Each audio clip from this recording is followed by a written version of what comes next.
ചായ എടുക്കാൻ എന്തെങ്കിലും ഒരു 10 എടുക്കാണ്ടാടാ. അയ്യോ പേഴ്സ് എടുക്കാൻ മറന്നുപോയി. അതിനകത്തുണ്ടായിരുന്ന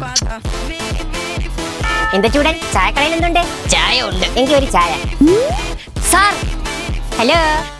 അവന്മാർ ഇപ്പൊ ചായക്കട കാലിയാക്കും. സാർ എന്താ ഇവിടെ? കണ്ടുപിടിച്ച്. ഞാൻ ഒരു ചായ. 1 അല്ല 3 ചായ ചേട്ടാ. 3 ചായ. കടി വല്ലതും? കടിയൊന്നും വേണ്ട. സാറിന് വേണ്ട നമുക്ക് വേണം ചേട്ടാ. 25 കടി. 30. എന്ത് ചൂടൻ ഇത്രയും കടിയുണ്ടോ? അല്ലെങ്കിൽ അവന്മാർ എന്നെ പിടിച്ച് കടിക്കും. സാറേ ഉള്ളത് പറയാലേ, ഈ എണ്ണ പലഹാരം ഒന്നും കഴിച്ചൂടാ ചേട്ടാ. 2 പരിപ്പ് വട, എണ്ണ, 2 മുളക് ബജി. മുളക് ബജി ഇവിടെ വെള്ളത്തിൽ മുക്കിയാണോ എന്ത് ചൂടൻ പൊരിക്കുന്നത്? അല്ല, മണ്ണെണ്ണയിൽ. സാർ ദിവസം ഇവിടെ തന്നെ വരണ? അതെ, ഇന്നത്തോടെ നിർത്തി. എന്ത് ചൂടൻ എത്ര ആയടോ? 750. 750? എന്റെ പേഴ്സ്. എന്ത് ചൂടൻ നേരത്തെ പറയാറില്ല ഒരു കുക്കിനെ വേണമെന്ന്? അതെ, ഇനി ഞാനുണ്ട്. ഒരു നാട്ടാ.